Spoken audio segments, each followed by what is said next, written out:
আত্মদর্শন আর মানবতাবাদের বাণী ছড়িয়েছেন বাউল সম্রাট ফকির লালন শাহ।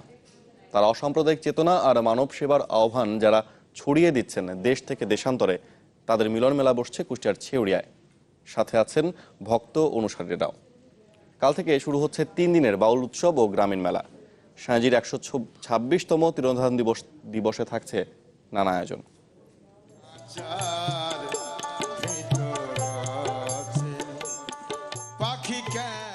সঙ্গীতের ভাষায় যিনি বলেছেন আত্মশুদ্ধির কথা, যিনি দুলিয়েছেন চিন্তার জগৎ, তিনি আর কেউ নন, ফকির লালন শাহ।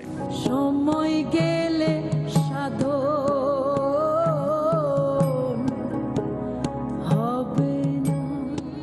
মানুষের মাঝেই বাস করে ঈশ্বর। যে মানুষ চেনে সে পরম ঈশ্বরকেও চেনে, এমন দর্শনে লালন রেখে গেছেন হাজারো গান, যা যুগে যুগে ধরে রেখেছেন তার ভক্ত অনুসারীরা।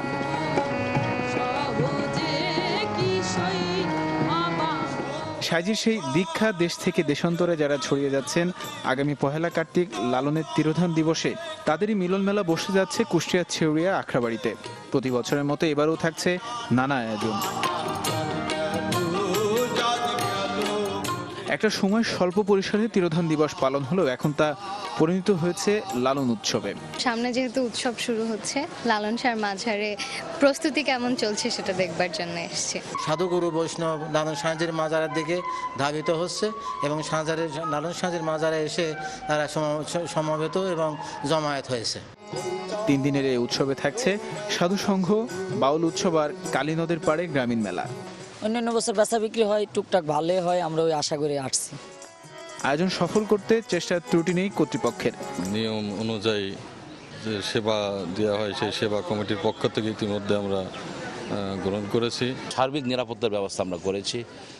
এখানে তারা যেন সুষ্ঠু সুন্দরভাবে যেন আসতে পারেন, এই জন্য আমরা রেল স্টেশন, বিভিন্ন বাস টার্মিনালগুলোতে আমরা বিশেষ টহলের আমরা ব্যবস্থা করেছি। 1927 সালের 1 কার্তিক ফকির লালন শাহ দেহত্যাগ করেন। সেই দিনটিকে স্মরণে প্রতি বছর তার ভক্ত অনুসারীরা মিলিত হন ছেউড়িয়ার আখড়াবাড়িতে। Desk report, channel 24।